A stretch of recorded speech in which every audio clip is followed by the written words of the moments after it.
All right. So first off, let's talk about the Jedi just a little bit more. I really appreciate a lot of what Anna brought forward around the insights of the Jedi in Star Wars.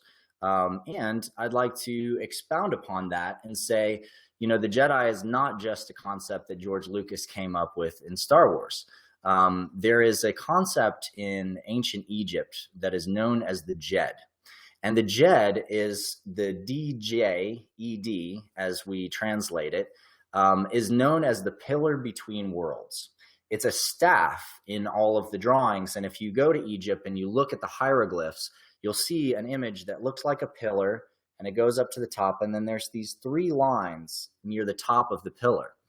Now, in Egyptian cosmology, the idea is that this pillar connects all the worlds together, and that these three lines represent the lines of human consciousness. In other words, how we perceive the universe. And in the stack of this pillar, it's just a small spectrum that is our general perception. But that general perception is split into three worlds, which is the gross, etheric, and astral world, or as we are more familiar with calling them, the physical world, our emotional world, and our mental world.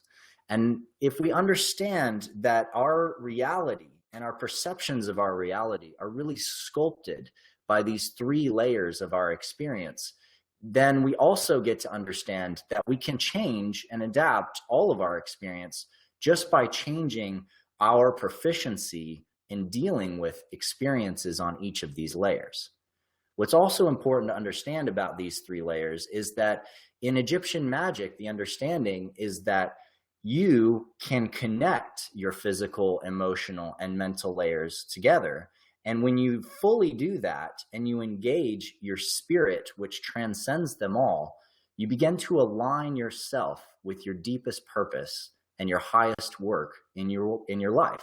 And you're also given the gift of being able to then manifest and create, literally resonating the Jed to change the world and the fabric of space-time around you. You can think of it like a tuning fork that when struck and the fork is completely unrestricted, all three layers of your being, your physical, emotional, and mental being, vibrate out into the fabric of space-time and begin to ripple through that quantum vacuum and change the conditions around you. Now, users of the Jed and the wisdom keepers of the Jed have often in Egypt been called the Jedi. Now, there are a variety of different stories that have come through different hieroglyphics about the Jedi, and some of those stories articulate the Jedi as a group of magi who helped to build the pyramids and unpacked a lot of the secrets of construction around Egypt. And there are other stories that point the finger saying there is one person named Jedi. But I'm much, much more inclined to believe that the former is the case, and that the understanding of the Jedi is simply a term that refers to these magi who understood this fundamental concept around the flow of the universe. The word Jedi is also present in other cultures. It's present in Kabbalah under the form Jedediah. And it also plays a role in a variety of other forms throughout the world. But if you want to explore a little bit more about the understandings of the Jedi and their relationship to the serpent of Kundalini and also the dragons throughout space-time, I highly recommend reading the book by Mark Pinkham called Return of the Serpent Bearers of Wisdom.